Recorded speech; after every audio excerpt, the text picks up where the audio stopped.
Hello everyone. After a long time हम लोग एक दूसरे से मिल रहे हैं।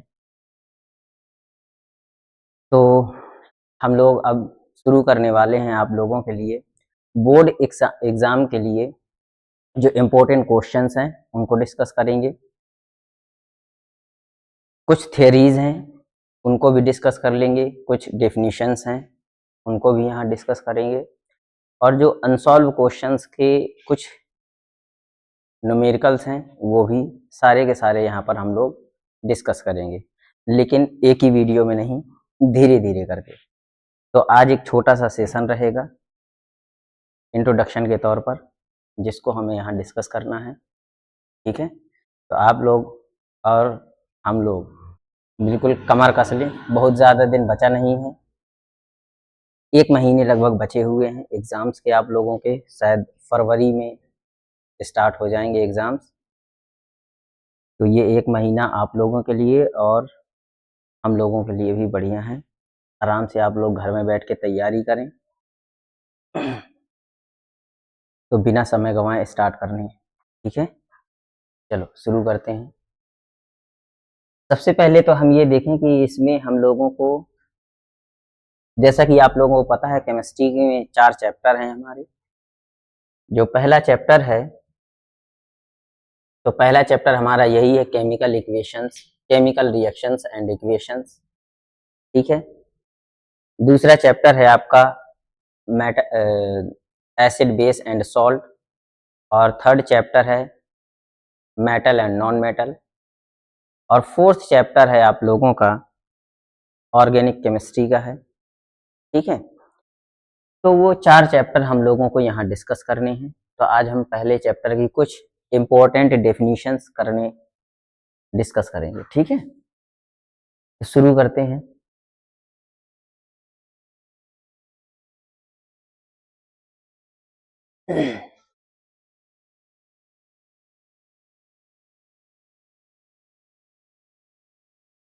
उम्मीद है आप लोगों को ये सब विजिबल होगा, दिखाई दे रहा होगा अच्छे से। ठीक है, तो सबसे पहले हम देखते हैं केमिकल रिएक्शन के बारे में कि केमिकल रिएक्शन क्या है। देखो, केमिकल रिएक्शन होती क्या है बेटा, ध्यान से समझना। Whenever a chemical change occurs, we can say that a chemical reaction has taken place। यानी जब भी कोई केमिकल चेंज होता है बेटा, अगर हम केमिस्ट्री में देखें तो 2 तरह के चेंजमेंट होते हैं, एक होता है फिजिकल चेंज और एक होता है केमिकल चेंज। फिजिकल चेंज की अगर हम बात करें,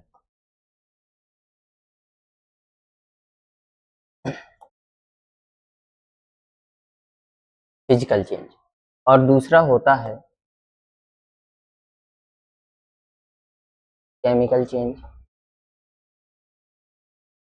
ठीक है, तो यहाँ पर अगर हम फिजिकल चेंज देखें बेटा, तो फिजिकल चेंज का मतलब होता है कि यहाँ पर कुछ नया प्रोडक्ट नहीं बन रहा होता है।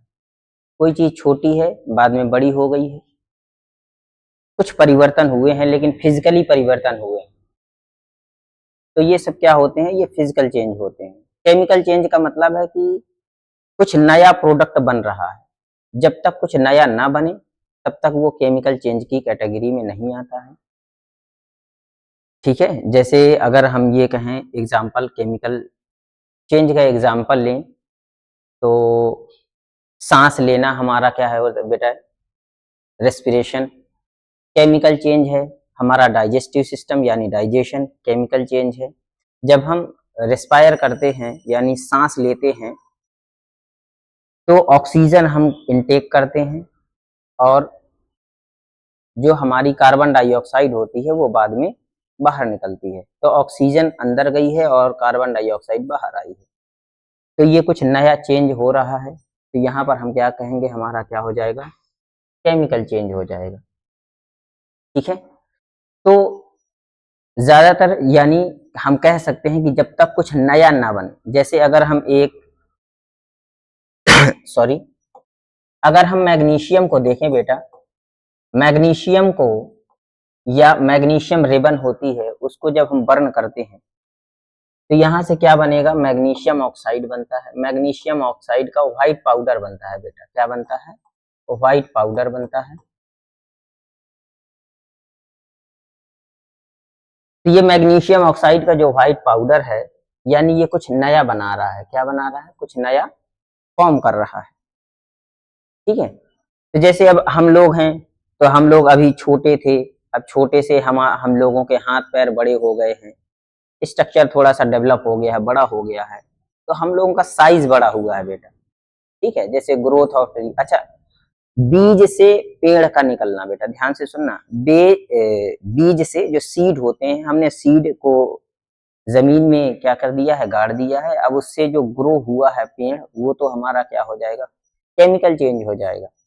लेकिन अगर हम बात करें फिजिकल चेंज की, तो पहले पौधा छोटा होता है, पेड़ छोटा होता है, धीरे धीरे बड़ा हो जाता है, तो वो फिजिकल चेंज कैटेगरी में आ जाता है। अब पेड़ से अगर फल बन रहे हैं, क्या बन रहे हैं, पेड़ से फल बन रहे हैं, तो वो केमिकल चेंज के अंदर आ जाता है। क्योंकि कुछ चीजें बताया ना बेटा, जैसे अगर कुछ नया बन रहा हो तब हम उसे केमिकल चेंज के अंदर रखेंगे। जैसे अगर हम कार्बन प्लस ऑक्सीजन जब ये आपस में मिलते हैं तो क्या बनता है, कार्बन डाइऑक्साइड बनती है। क्या बनती है बेटा, कार्बन डाइऑक्साइड बनती है।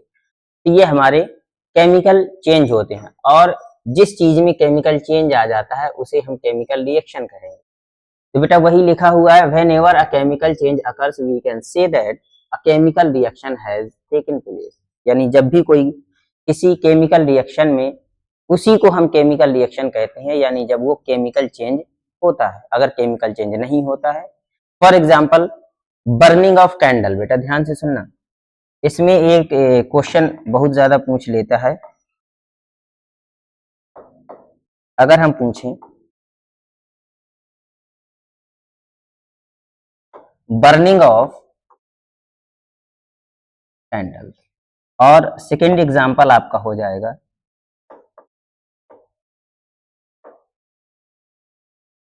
Melting of candles, melting of. तो जब बेटा हम बर्निंग ऑफ कैंडल्स की बात करते हैं, किसकी बात करते हैं, बर्निंग ऑफ कैंडल्स की बात करते हैं, तो जनरली हम लोग क्या लगा देते हैं, या मेल्टिंग ऑफ कैंडल्स की बात करते हैं, तो इसमें दो फिनोमिना आती है, यानी दोनों हैं, दो चेंज होंगे। जब हम बर्न कर रहे हैं इससे, तो यहाँ कार्बन डाइऑक्साइड भी फॉर्म होगी, और जब मेल्ट होती है तो वो जो फॉर्म होता है उसका, ठीक है, तो फॉर्म मेल्ट होकर के वो फॉर्म में कन्वर्ट हो गई। फिर से उसको अगर हम क्या करें मेल्ट होकर के फिर से वो अपनी मेन पोजीशन पर आ जाएगी। तो मेल्टिंग ऑफ कैंडल क्या है बेटा, फिजिकल चेंज होता है, और बर्निंग ऑफ कैंडल क्या है बेटा, ये केमिकल चेंज है। जैसे बर्फ से अगर बेटा, अगर हमारे पास क्या है, आइस है, आइस को हल्का सा हीट करेंगे तो ये मेल्ट हो जाएगी, और किसमें, वाटर में कन्वर्ट हो जाएगी। किसमें कन्वर्ट हो जाएगी, वाटर में कन्वर्ट हो जाएगी। तो ये सब क्या है बेटा, ये फिजिकल चेंज है। आइस थी, अब वाटर हो गया, कुछ नया बना क्या। अब वाटर को ही हम क्या कर दें, वाटर को ही हम अगर ठंडा कर दें तो आइस में कन्वर्ट हो जाएगी। किसमें कन्वर्ट हो जाएगी, आइस में कन्वर्ट हो जाएगी। तो ये हमारा क्या हो जाएगा, फिजिकल चेंज हो जाएगा। क्या हो जाएगा, फिजिकल चेंज। जैसे अगर वाटर को ही हम थोड़ा सा और हीट कर दें या स्टीम कर दें, तो जब स्टीम करेंगे तो ये वेपर में चेंज हो जाएगी। किसमें चेंज हो जाएगी बेटा, वेपर में चेंज हो जाएगी। तो जब ये वेपर में चेंज होती है, अब वेपर को अगर हम ठंडा कर दें तो ये बेटा फिर से किस में चेंज हो जाएगी, वाटर में चेंज हो, जिसे हम कंडेंसेशन कहते हैं।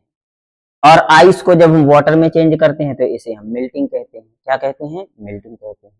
तो ये सब चीजें क्या है बेटा, ये फिजिकल चेंज है, क्योंकि इसमें कुछ नया नहीं फॉर्म हो रहा है। जब तक नया ना फॉर्म हो तब तक केमिकल रिएक्शन नहीं होती। क्लियर हो गया, उम्मीद है आप लोगों को ये सब समझ में आ गया होगा। ठीक है, आप लोग स्क्रीनशॉट लेना चाहें तो ले सकते हैं। ठीक है, अब आगे बढ़ते हैं। तो बेटा बर्निंग ऑफ कैंडल क्या हो गया बेटा, ये केमिकल चेंज हो गया, और मेल्टिंग ऑफ कैंडल क्या हो गया, आपका फिजिकल चेंज हो गया। इनमें कंफ्यूजन रहती है, एग्जाम में आ जाता है बर्निंग ऑफ कैंडल, तो उसमें याद रखना कि अगर मेल्टिंग ऑफ कैंडल आए तो हमारा फिजिकल चेंज है, और अगर बर्निंग ऑफ कैंडल आए तो हमारा केमिकल चेंज। क्लियर हो गया, कुछ नया बन रहा है। अब आगे बात करते हैं बेटा, तो देखो food gets digested in our body, यानी हमारी बॉडी में जब फूड डाइजेस्ट होता है, ठीक है, तो वो हमारा क्या है बेटा, केमिकल चेंज होता है। रस्टिंग ऑफ आयरन, यानी आयरन क्या हो रहा है, रस्ट कर रहा है, तो ये हमारा क्या है, केमिकल चेंज, ठीक है। तो रस्टिंग ऑफ आयरन में जैसे अगर हम बात करें तो ये हमारा Fe होता है, और ऑक्सीजन और मॉइस्चर के प्रेजेंस में, ऑक्सीजन और मॉइस्चर के प्रेजेंस में ये Fe2O3 इंटू XH2O फॉर्म करता है, यहाँ H2O भी होता है।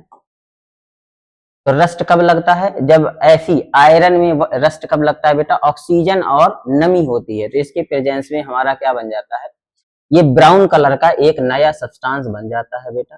क्या बनता है, ब्राउन कलर का एक नया सब्सटेंस बनता है, जिसे हम रस्ट कहते हैं। क्या कहते हैं, रस्ट कहते हैं। हाँ, एक चीज और याद रखना बेटा कि जो फिजिकल चेंज होता है वो रिवर्सिबल होता है। जैसे अभी हमने बर्फ से क्या बनाया, पानी बनाया, वाटर बनाया आइस से, और उसी आइस को अगर हमें दोबारा प्राप्त करना हो तो हम क्या कर सकते हैं, उसको ठंडा कर दें पानी को, तो वो हमारा बर्फ में कन्वर्ट हो जाएगा। तो ये हमारा क्या हो जाएगा, ये हमारा रिवर्सिबल प्रोसेस होता है। जबकि अगर हम केमिकल चेंज में बात करें तो ये इरिवर्सिबल होता है बेटा। क्या होता है, इरिवर्सिबल होता है। क्लियर हो गया। अब जैसे अगर हमारे पास आयरन था, इससे हमें ब्राउन जो सब्सटेंस मिला है उसको हम दोबारा से इसमें नहीं प्राप्त कर सकते हैं। जैसे अगर हम बात करें, अभी बताया था कि MgO होगा और प्लस O2 होगा, इसको जब हम बर्न करते हैं तो MgO मैग्नीशियम ऑक्साइड का व्हाइट पाउडर मिलता है। अब इससे हम दोबारा चाहें कि ये मिल जाए तो ये बेटा नहीं मिलेगा, तो ये इरिवर्सिबल प्रोसेस भी होता है। ठीक है, तो सबसे मेन पॉइंट होता है कि ये इरिवर्सिबल होता है, इसको हम दोबारा नहीं प्राप्त कर सकते हैं, जबकि जो फिजिकल चेंज होता है उसको हम पुनः प्राप्त कर सकते हैं। ठीक है, आगे बढ़ते हैं। अब आता है बेटा केमिकल इक्वेशन।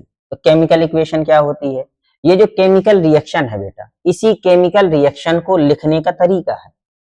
क्या है, केमिकल, जैसे हमारी वॉइस होती है, आवाजें ABCDEFGH, ये क्या है, वॉइस है।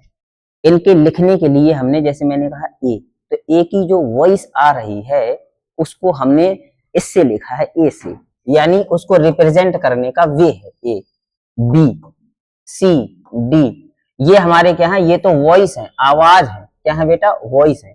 इनको रिप्रेजेंट करना है, तो रिप्रेजेंट करने के लिए हम अपनी किताबों में कैसे लिखेंगे, आगे कैसे पढ़ेंगे, उसको पढ़ने के लिए ये कुछ सिंबल दिए गए हैं। ठीक है, ऐसे ही बेटा केमिकल इक्वेशन क्या है कि जो केमिकल रिएक्शन हो रही है उस केमिकल रिएक्शन को हम कैसे रिप्रेजेंट करने, तो उस केमिकल रिएक्शन को रिप्रेजेंट करने के लिए हमने कुछ सिंबल्स का यूज किया। सिंबल का केमिकल रिएक्शन में कौन पार्टिसिपेट करता है बेटा, एटम्स करते हैं। क्या करते हैं, एटम्स करते हैं, यानी जो हमारे एलिमेंट्स होते हैं उन्हीं एलिमेंट्स के एटम्स पार्टिसिपेट करते हैं। तो उन एटम्स के कुछ हमने सिंबल ले रखे हैं। जैसे हमारे 118 एलिमेंट्स हैं पीरियोडिक टेबल में, तो हाइड्रोजन को H से रिप्रेजेंट करते हैं, हीलियम को He से, hydrogen, helium, lithium, beryllium, boron, carbon, nitrogen, oxygen, इनको सब हम अलग अलग सिंबल से रिप्रेजेंट करते हैं, तो उन्हीं को हम लिख देते हैं केमिकल रिएक्शन के तौर पर। तो केमिकल रिएक्शन में देखो बेटा, जैसे हमने कहा अ chemical reaction can be expressed symbolically, ठीक है, बाय यूजिंग केमिकल इक्वेशन। अब केमिकल इक्वेशन को हमें यूज करना है, तो देखो क्या हो जाएगा, magnesium is burn into air form magnesium oxide can be represented as, यानी अगर हमें मैग्नीशियम को बर्न करना है किसके प्रेजेंस में बेटा, एयर के प्रेजेंस में, तो हमें इसको फॉर्म करना है, यानी फॉर्म होगा मैग्नीशियम ऑक्साइड फॉर्म होता है बेटा। क्या फॉर्म होता है, मैग्नीशियम ऑक्साइड फॉर्म होता है। कैन बी रिप्रेजेंटेड एज, यानी रिप्रेजेंट कैसे करेंगे, तो इसको सिंबॉलिकली हमें क्या करना है, यूज करना है, ये रिप्रेजेंट करना है। तो ये हमारे पास क्या हो जाएगा, मैग्नीशियम हो जाएगा, और इसके बाद हमने ले लिया ऑक्सीजन। ऑक्सीजन के प्रेजेंस में इसको हमने क्या कर दिया, बर्न कर दिया। अब जब इसको हम बर्न करेंगे तो यहाँ से क्या बन जाएगा, मैग्नीशियम ऑक्साइड बन जाएगा। क्या बना, मैग्नीशियम ऑक्साइड बन जाएगा। ये सॉलिड स्टेट है, ये गैसियस स्टेट है, और ये भी सॉलिड स्टेट। तो जब इसको बर्न किया तो ये हमारा बन गया। तो इसको रिप्रेजेंट किया है हमने, सॉरी, यानी जो मैग्नीशियम है उसको हमने Mg से रिप्रेजेंट कर दिया, जो एयर है उसको हमने O2 से रिप्रेजेंट कर दिया, और जो मैग्नीशियम ऑक्साइड हमारा जो फॉर्म हुआ है उसको हमने MgO से रिप्रेजेंट कर दिया। तो ये रिप्रेजेंट करने का वे है बेटा, समझ में आ गया। उसी को हम क्या कहते हैं, केमिकल इक्वेशन कहते हैं। क्या कहते हैं, केमिकल इक्वेशन। तो अ chemical reaction can be express symbolically by using chemical equation. तो केमिकल इक्वेशन से एक केमिकल रिएक्शन को केमिकल इक्वेशन के थ्रू हम क्या कर सकते हैं, रिप्रेजेंट कर सकते हैं। जैसे अभी बताया मैंने कि अगर ABCD को रिप्रेजेंट करना है तो ये तो वॉइस है, हमारे आवाजें हैं। तो इन आवाजों को अगर हमें रिप्रेजेंट करना है तो रिप्रेजेंट करने के लिए हमें क्या करना पड़ेगा, लिखना पड़ेगा। ए को रिप्रेजेंट करने के लिए ऐसे लिखते हैं, बी को रिप्रेजेंट कर, बी वाली आवाज को रिप्रेजेंट करने के लिए हम बी बना देते हैं। उसी तरीके से एक केमिकल रिएक्शन को हमें कैसे रिप्रेजेंट करना है उसी को हम केमिकल इक्वेशन कहते हैं। तो ये हमारी क्या हो गई बेटा, केमिकल इक्वेशन हो गई। That is clear. तो अब आगे बढ़ते हैं बेटा।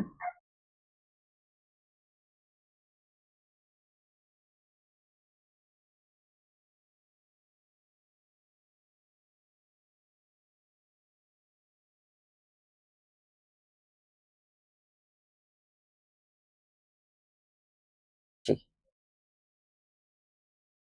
तो अब देखते हैं, कह रहा है बेटा एक पॉइंट है, कह रहा वी कैन ऑब्जर्व और recognize a chemical reaction by observing change in state. यानी हम एक केमिकल रिएक्शन को कैसे रिकॉग्नाइज कर सकते हैं बेटा, कैसे पहचान सकते हैं। तो किन किन स्थितियों में हम उसको पहचान सकते हैं बेटा, देखो ध्यान से देख लेना। चेंज, बेटा यहां से देखो, चेंज इन स्टेट यानी उसकी स्टेट चेंज हो सकती है, उसका कलर चेंज हो सकता है। जैसे अभी बताया आयरन कैसा होता है, ब्लैक कलर का होता है। जब वो उसका ऑक्सीडेशन हो जाता है, रस्टिंग ऑफ आयरन, तो वो ब्राउन कलर का हो जाता है। तो यानी उसका क्या हो गया, कलर चेंज हो गया। बाई एवोल्यूशन, अच्छा जैसे अभी हमने कहा था मैग्नीशियम और प्लस ऑक्सीजन, ठीक है। तो ये ऑक्सीजन किस में है, गैसियस स्टेट में है। ये मैग्नीशियम कैसा है, सॉलिड स्टेट में है। और ये जो बेटा MgO फॉर्म हुआ है, ये कैसा होगा, सॉलिड स्टेट में होगा। कैसा होगा, सॉलिड स्टेट में होगा। तो स्टेट भी चेंज हो रही है, क्या हो रही है, स्टेट भी चेंज हो रही है। यानी यहाँ सॉलिड है और यहाँ गैस है, और यहाँ क्या मिला हमें, सॉलिड मिल गया, तो नया कुछ मिल गया। क्लियर हो गया। तो यहाँ पर अगर हम देखें बेटा, ध्यान से सुनो, तो कलर में चेंज हो सकता है बाई एवोल्यूशन ऑफ गैस और बाई चेंज।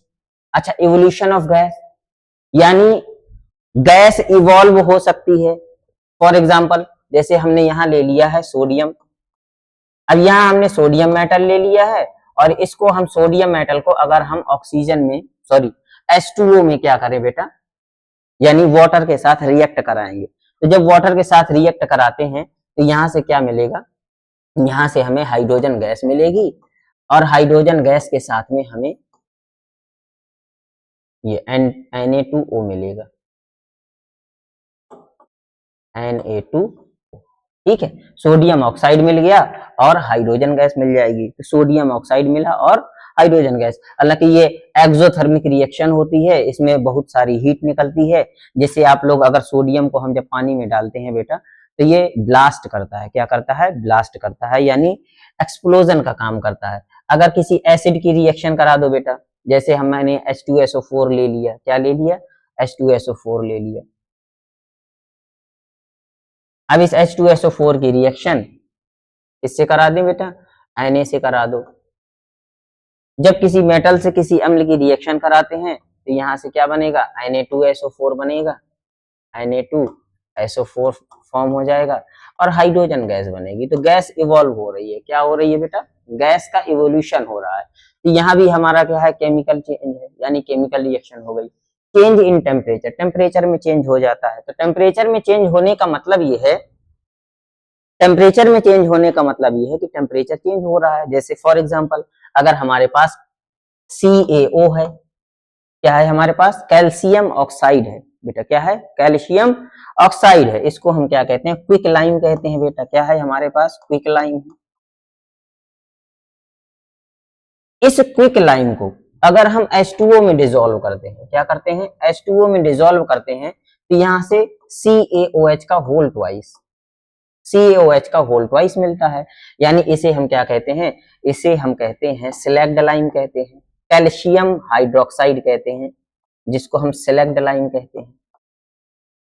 तो ये जो बेटा सिलेक्ट लाइम है, अब बेटा ध्यान से देखो, इसमें हीट प्रोड्यूस होती है, क्या प्रोड्यूस होती है, हीट, जिस हम वेसल में क्या करते हैं, क्विक लाइम को डालते हैं, डिप करते हैं, तो उसमें पानी के साथ में कुछ हीट निकलती है। तो आप लोगों ने देखा होगा, ऑब्जर्व किया होगा घरों में, जब हम चूना है ये बेटा, क्या है ये चूना है, ठीक है, कैल्शियम ऑक्साइड क्या है, चूना है जिसको हम कहते हैं। तो ये जो चूना है इसको जब हम पानी में डालते हैं बेटा, तो ये कैल्शियम हाइड्रोक्साइड बनाता है, क्या बनाता है, कैल्शियम हाइड्रोक्साइड बनाता है। तो ये सिलेक्ट लाइम हो जाता है। इसको अगर हिंदी में कहें तो बेटा इसको क्विक लाइम यानी बिना बुझा चूना कहते हैं, इसको बुझा हुआ चूना कहते हैं, क्या कहते हैं, बुझा हुआ चूना कहते हैं। ठीक है, तो इसमें हीट निकलती है, वो जो वेसल होता है वो वेसल गर्म हो जाता है। क्लियर हो गया, यहाँ तक बात समझ में आ गई, ठीक है। तो ये समझ में आ गया होगा बेटा कि अगर हमें एक केमिकल रिएक्शन को क्या करना है, रिकॉग्नाइज करना है, पहचानना है, कि कैसे पहचानेंगे, तो कैसे हो जाएगा बेटा, चेंज इन स्टेट, स्टेट में उसकी चेंज हो जाएगा, यानी अवस्था में परिवर्तन हो जाएगा, चेंज हो जाएगा। कलर में परिवर्तन हो सकता है, बाय इवोल्यूशन ऑफ गैस, यानी गैस में गैस का इवोल्यूशन हो सकता है, गैस इवॉल्व होती है बेटा, चेंज इन टेम्परेचर, और टेम्परेचर में भी चेंज हो सकता है। अगर ये चीजें हो रही हैं तो इसका मतलब वहां पर केमिकल रिएक्शन हो रही है। क्लियर हो गया, आगे देखते हैं। आगे क्या कह रहा है बेटा, ध्यान से सुनो। कह रहा है physical state of the reactant and products are mentioned to make a chemical reaction more informative. Physical state of the reaction, reactant and product, अगर हमें उस केमिकल रिएक्शन को, बेटा ध्यान से सुनना, अगर हमें उस केमिकल रिएक्शन को और ज्यादा इफेक्टिव बनाना है तो उनकी जो फिजिकल स्टेट है उसको रिप्रेजेंट करते हैं। कैसे रिप्रेजेंट करते हैं, देख लो बेटा ध्यान से। तो हम यूज करते हैं, जैसे अभी मैंने एक एरो का यूज किया था अपनी रिएक्शन में, एस सॉलिड के लिए एस का यूज किया था, गैस के लिए जी का यूज किया था, अभी किया था ना आप लोगों के लिए, ठीक है। तो उसी को हमने क्या कहा कि अगर हमें केमिकल रिएक्शन को और ज्यादा इफेक्टिव बनाना है तो उस केमिकल रिएक्शन के लिए हमें क्या करना पड़ेगा, हमें उसकी अगर फिजिकल स्टेट को ही भी रिप्रेजेंट कर दें तो वो ज्यादा इफेक्टिव हो जाएगी। कैसे, जैसे अगर हमें सॉलिड के लिए हम स्मॉल एस को ऐसे यूज करते हैं। अगर हम लिक्विड की बात करें तो लिक्विड के लिए स्मॉल एल का यूज करते हैं, सॉलिड लिक्विड। और गैस, तो गैस के लिए बेटा किसका यूज करेंगे, स्मॉल जी का यूज करते हैं। और अगर हमारे पास डाइल्यूटेड है तो डाइल्यूटेड के लिए डीएल का यूज करते हैं, DIL का। डाइल्यूटेड मतलब क्या होता है बेटा, तनु होता है डाइल्यूटेड, तो DIL। इसको दिल नहीं बेटा, डिल पढ़ेंगे, डाइल्यूटेड होता है, क्या होता है। और अगर हम CONC यानी कंसंट्रेटेड होता है, इसका मतलब कहीं कहीं आपको CON भी मिल जाएगा लिखा हुआ, तो कंसंट्रेटेड होता है बेटा, इसका मतलब कंसंट्रेटेड। कंसंट्रेटेड का मतलब क्या होता है बेटा, गाढ़ा होता है, क्या होता है, गाढ़ा, यानी या तो वाटर की जो क्वांटिटी है उसमें बहुत कम हो या तो हो ही ना, ठीक है। अगर हम एक्वस AQ यूज करते हैं बेटा, AQ हम यूज करते हैं, AQ हम यूज करते हैं, इसको हम एक्वस कहते हैं। एक्वस का मतलब होता है जल में घुला हुआ, जलीय। और एक चीज और होता है एनहाइड्रस होता है बेटा, ANHY का यूज करते हैं, तो इसको हम एनहाइड्रस कहते हैं। क्या कहते हैं, एनहाइड्रस। तो ये बेटा उसकी फिजिकल स्टेट को बताता है, क्या बताता है, फिजिकल स्टेट को। अगर हम ये सारी चीजें उसमें यूज कर लें तो उस केमिकल रिएक्शन को और ज्यादा इफेक्टिव बनाएंगी, क्या करेंगी, और ज्यादा इफेक्टिव बनाएंगी, ठीक है। तो सब कुछ विजिबल है ना, ठीक है। तो आप लोग स्क्रीनशॉट लेना चाहें तो ले लें बेटा, ठीक। अब आगे बढ़ते हैं।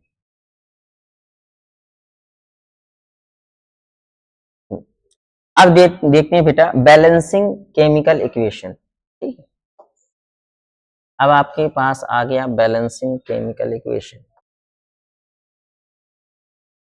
दिख रहा है, एक मिनट, ठीक है, ये सही है।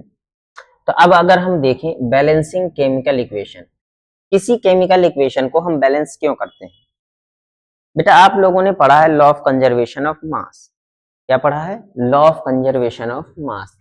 यह लॉ ऑफ मास कंजर्वेशन कहते हैं, law of mass conservation, law of mass conservation. Law of mass conservation का मतलब होता है द्रव्यमान संरक्षण का नियम, द्रव्यमान संरक्षण का नियम। ठीक है, द्रव्यमान संरक्षण का नियम कहता क्या है बेटा, ध्यान से सुनना। द्रव्यमान संरक्षण का नियम कहता है कि ना तो हम द्रव्यमान को उत्पन्न कर सकते हैं और ना ही द्रव्यमान को क्रिएट कर सकते हैं, बना सकते हैं। ना तो द्रव्यमान को नष्ट किया जा सकता है और ना ही द्रव्यमान को उत्पन्न किया जा सकता है। इसका मतलब है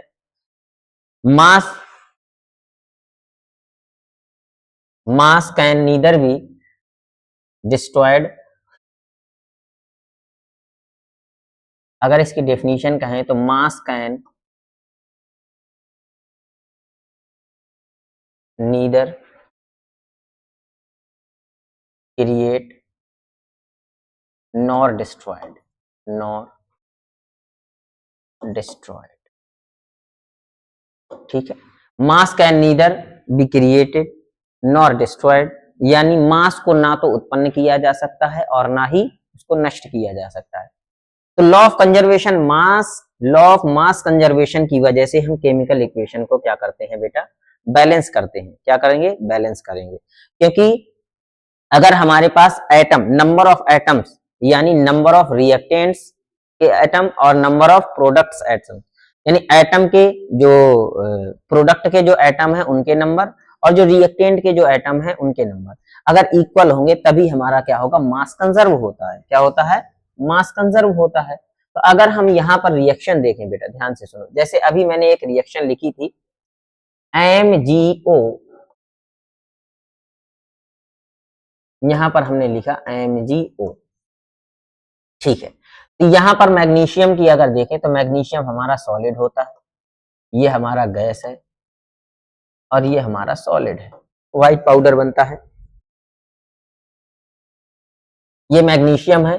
अब बेटा यहां पर देखें तो यहां पर ऑक्सीजन के 2 एटम हैं और मैग्नीशियम का 1 एटम है, यानी यहाँ पर 3 एटम है। कितने एटम है, 3 एटम है। और यहाँ पर मैग्नीशियम का 1 एटम है, ऑक्सीजन का 1 एटम है, यानी 2 एटम है। अगर हम मास ऑफ कंजर्वेशन का देखें, law of conservation of mass, ये लॉ ऑफ मास कंजर्वेशन, तो मैग्नीशियम का कितना हो जाएगा, 24 एटॉमिक वेट हो जाता है। ऑक्सीजन का कितना हो जाएगा बेटा, ऑक्सीजन का 1 एटम के, ऑक्सीजन के 1 एटम का जो एटॉमिक वेट होता है वो 16 होता है। 2 है तो 2 का मल्टीप्लाई कर दिया तो 24 और प्लस 32 हो जाएगा, तो यहां से आ जाएगा 56 आ जाएगा, ये आ गया।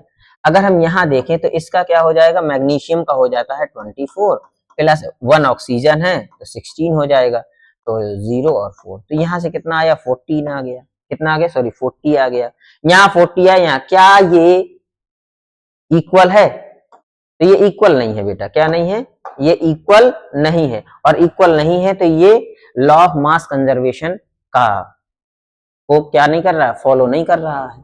अब फॉलो नहीं कर रहा है तो इसको फॉलो करवाना है, तो फॉलो करवाने के लिए हम ये क्या करेंगे, एटम्स की नंबर ऑफ एटम्स को इक्वल कर देंगे, राइट हैंड साइड में और लेफ्ट हैंड साइड में। बेटा ऑक्सीजन देखो इस तरफ 2 है और इस तरफ 1 है, तो इसके आगे हम क्या लगा देंगे, इसके आगे हम 2 लगा दें। अगर इसके आगे हम 2 लगा दें, यहाँ पर 2 लगा दिए तो ऑक्सीजन हमारे हो गए 2, और यहाँ पर मैग्नीशियम अब 2 है और यहाँ पर मैग्नीशियम 1 है, इसके आगे 2 लगा दो। बेटा अब यहाँ पर अगर हम देखें तो 2 मैग्नीशियम हो गए, 2 ऑक्सीजन हो गए, यहाँ पर भी देखें तो 2 मैग्नीशियम हो गए, 2 ऑक्सीजन हो गए, तो अब ये केमिकली बैलेंस हो गई। क्या हो गई, बैलेंस हो गई। अब अगर हम इसका मास निकालें तो मास क्या हो जाएगा, इसका हो जाएगा 24 इंटू 2 प्लस ऑक्सीजन का कितना हो जाएगा, 16 इंटू 2, तो ये 48 हो जाएगा प्लस 32 हो जाएगा, तो ये हो जाएगा बेटा 0 और 8, तो ये 80 आ गया। अब इस तरफ भी देखें कितना हो जाएगा, तो इस तरफ अगर देखें तो 2 है और mg का कितना होता है, 24 होता है, प्लस ऑक्सीजन का कितना होता है, 16 होता है, तो इनको अगर हम कैलकुलेट करें तो ये कितना हो जाएगा, ये हो जाएगा 40, और यहाँ से आ गया 80। तो अब बेटा देखो, जो लेफ्ट हैंड साइड में आया है वही हमारा क्या आया है, राइट हैंड साइड में आया है। इस चीज को हमें, यानी लॉ ऑफ मास कंजर्वेशन को हमें फॉलो करवाने के लिए, जो केमिकल इक्वेशंस होती हैं उनको फॉलो करवाने के लिए हमें बैलेंस करना पड़ता है। ठीक है, तो हमें ये स्क्रीनशॉट ले लो आप लोग। ठीक है, अब बढ़ते हैं आगे। तो इसको हमें क्या करना पड़ेगा, इसको हमें बैलेंस करना पड़ता है। ठीक है, तो इसी को हम बैलेंसिंग कहते हैं। तो बैलेंस करने का जो सबसे इफेक्टिव तरीका होता है वो होता है आप लोगों का हिट एंड ट्रायल मेथड। क्या है, हिट एंड ट्रायल। अभी जो मैंने इसको बैलेंस किया था वो हिट एंड ट्रायल मेथड से ही बैलेंस किया था। ठीक है, हिट एंड, और तरीके होते हैं हिट एंड ट्रायल मेथड। ठीक है बेटा, हाँ, तो हिट एंड ट्रायल मेथड से हम क्या करेंगे, इसको बैलेंस कर लेंगे। तो अभी हमने हिट एंड ट्रायल मेथड से ही इसको बैलेंस किया था। क्लियर हो गया बेटा? ठीक है, जैसे एक एग्जांपल अगर हम और ले लें, Fe प्लस H2O। ठीक है, तो यहां से हमने बताया था क्या बनता है बेटा, यहां से बनेगा Fe2O3, Fe2O3। और बताया था बेटा कि जब भी किसी मेटल के साथ में जब रिएक्ट होती है बेटा, जैसे किसके साथ में, अभी बताया मैंने कि यहाँ सोडियम लिया था वाटर के साथ में, तो हाइड्रोजन गैस इवॉल्व होती है। तो यहाँ से हमने क्या किया, हाइड्रोजन गैस इवॉल्व हो जाएगी। अब बेटा यहाँ पर देखो, आयरन यानी वाटर के साथ रिएक्ट करता है, या ठीक है, आयरन क्या करता है, वाटर के साथ रिएक्ट करे या फिर मोइस्ट एयर के साथ रिएक्ट करता है, तो यहाँ पर क्या बनता है, Fe2O3 बनता है। Fe2O3 क्या है, ठीक है, तो ये Fe2O3 बना और यहाँ हाइड्रोजन गैस इवॉल्व हो गई। तो अभी तो ये बैलेंस्ड नहीं है ना, ये तो अनबैलेंस्ड है। क्या है बेटा, ये अनबैलेंस्ड है, इसको हमें बैलेंस करना पड़ेगा। इसका सबसे बढ़िया इफेक्टिव तरीका क्या होता है बेटा, सबसे पहले जो नंबर में कम है उनको बैलेंस कर लो। हाइड्रोजन और ऑक्सीजन को हमेशा सबसे बाद में बैलेंस किया करो। तो जो नंबर में कम है सबसे पहले उसको बैलेंस करना है, जो नंबर में ज्यादा है सबसे बाद में उसको हमें बैलेंस करना है। तो अगर हम यहाँ देखें बेटा, तो Fe हमारे पास देखो इस तरफ एक है, इस तरफ हमारे पास दो है, हाइड्रोजन इस तरफ दो है, उस तरफ भी दो है, ऑक्सीजन इस तरफ। अच्छा एक चीज और बेटा, ऑड नंबर को इवन बनाया करो। क्या करना है, ऑड नंबर को इवन बनाना है। तो जब ऑड को इवन बना लोगे तो वो हमारा कंफर्म हो जाती है। देखो बेटा, यहाँ पर ऑक्सीजन 1 है और यहाँ पर ऑक्सीजन, क्योंकि अगर ऑड का ऑड में मल्टीप्लाई करते हैं तो ऑड ही आता है, और इवन का ऑड में मल्टीप्लाई करते हैं तो इवन आएगा। तो यहाँ पर भी हमारे पास ऑड है और यहाँ पर भी हमारे पास ऑड है। अगर हम इसमें 2 का मल्टीप्लाई कर दें तो यहाँ पर 6 ऑक्सीजन हो जाएगा। और अगर हम यहाँ फिर हमें क्या करना पड़ेगा, 6 का मल्टीप्लाई करना पड़ेगा, क्योंकि ऑक्सीजन हमारे पास इस तरफ एक ही है।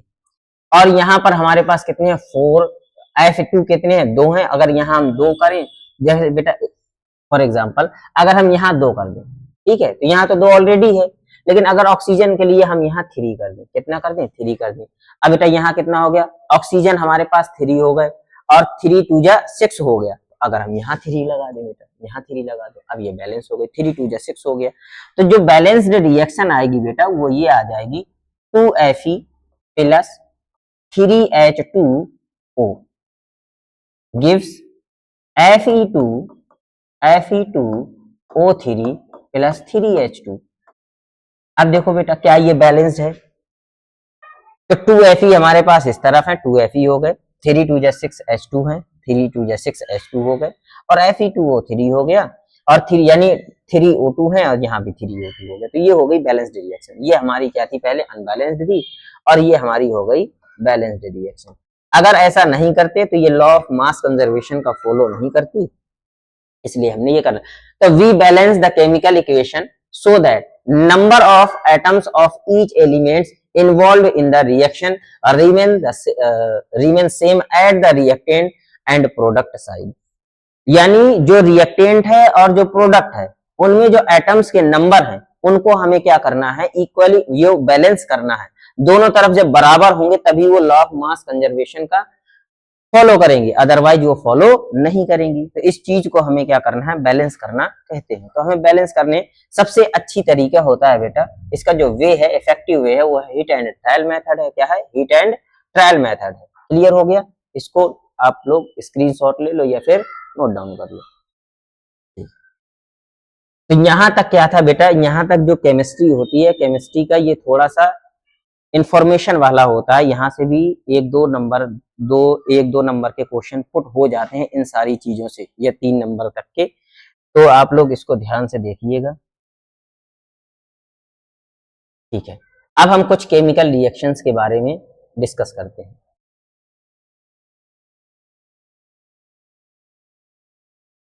आज क्या है बेटा, आज धीरे धीरे इसलिए चल रहे हैं ताकि आप लोगों के लिए भूमिका तैयार की जाए, बेस तैयार हो जाए, उसके बाद स्पीड पकड़ लेंगे, क्योंकि इतना ज्यादा समय तो है नहीं हमारे पास, ये हमारे पास बहुत ज्यादा समय, 1 महीने का समय है, ठीक है। तो देखो, अब बात करते हैं बेटा,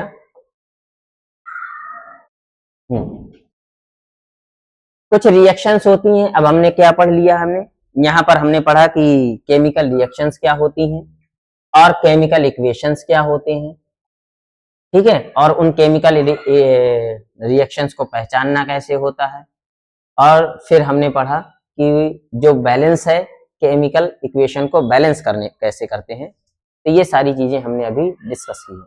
अब हमें पढ़ना है उन्हीं केमिकल रिएक्शंस के बारे में। तो कुछ केमिकल रिएक्शंस होती हैं जैसे कॉम्बिनेशन रिएक्शन। तो कॉम्बिनेशन रिएक्शन का मतलब क्या है, देखो बेटा, इसका अगर हम देखें ध्यान से तो नाम से ही पता चल रहा है, कॉम्बिनेशन रिएक्शन क्या है बेटा, कॉम्बिनेशन। कॉम्बिनेशन का मतलब क्या होता है, कंबाइन करना। कॉम्बिनेशन को अगर हम हिंदी में कहें तो योगात्मक अभिक्रिया क्या है,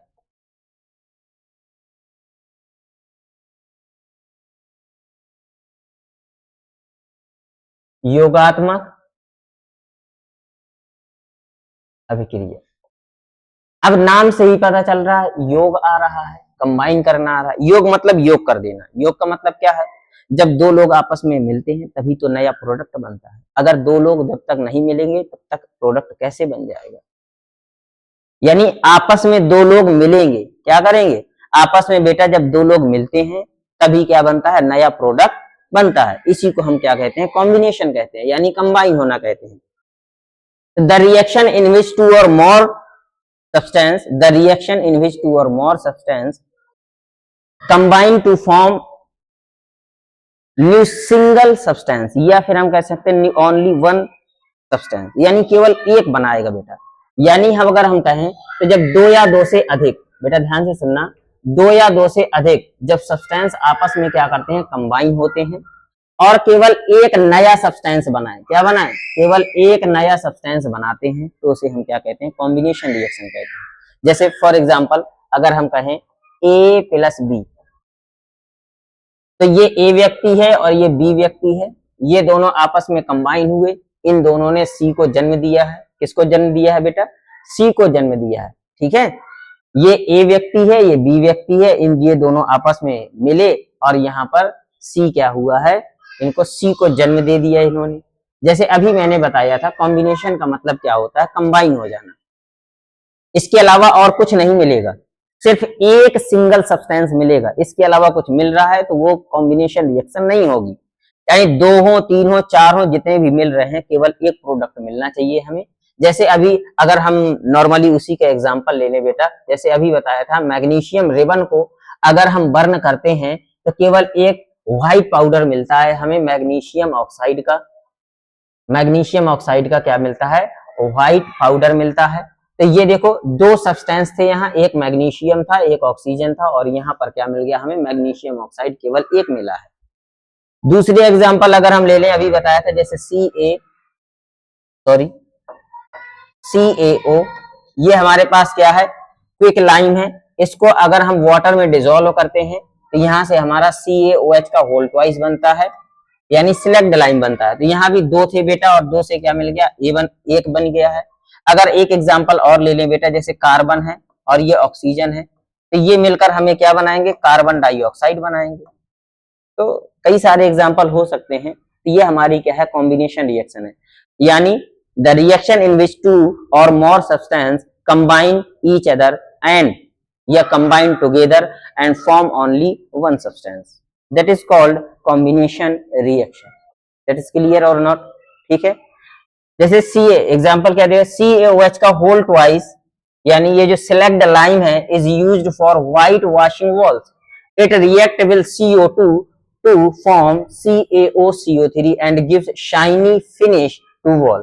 कहने का मतलब ये है बेटा कि ये जो CaOH का होल ट्वाइस है, ये जो बना हुआ है बेटा CaOH का होल ट्वाइस, ये जब कंबाइन करता है कार्बन डाइऑक्साइड से, जैसे आप लोगों ने देखा होगा कि जब चूना घरों में पुताई की जाती है, चूने का काम किसमें होता है? पुताई करने में।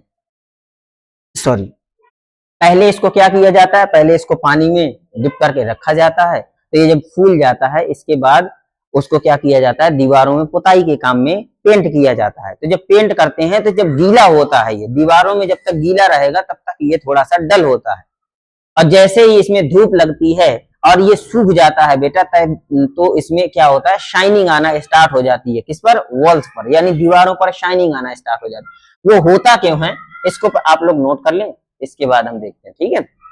चलो, तो ये होता क्यों है बेटा? देखो ध्यान से, जैसे ये हमारे पास क्या है? CaOH का होल ट्वाइस है, इसको हमने पानी में क्या किया है? वाटर में डिसॉल्व किया है, यहाँ से CaOH का होल ट्वाइस बन गया है, सेलेक्ट लाइन बना है। अब ये सेलेक्ट लाइन क्या करता है बेटा? ये ऐसे कंबाइन होता है। अब इसमें क्या कर, सनलाइट पड़ी बेटा, क्या पड़ी? सनलाइट पड़ी, और कार्बन डाइऑक्साइड से, जो एटमॉस्फेयर में जो कार्बन डाइऑक्साइड है उससे रिएक्ट करेगा, और सनलाइट पड़ी तो सनलाइट से ये क्या हो जाएगा? इसका H2O निकल जाता है बेटा। क्या निकल जाएगा? H2O यहां से निकल जाएगा, यानी वाटर तो इससे वेपर के फॉर्म में क्या हो गया? उड़ गया, और CaO और ये CO2 है, तो यहां से क्या बनेगा? CaCO3।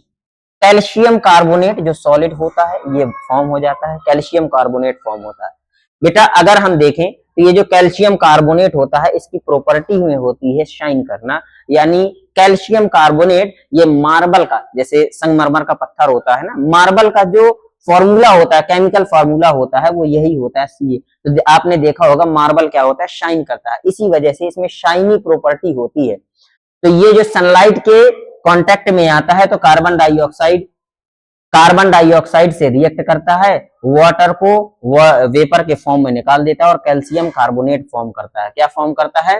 कैल्शियम कार्बोनेट फॉर्म करता है, जो एक शाइनी फिनिश देता है वॉल्स को। क्या करता है?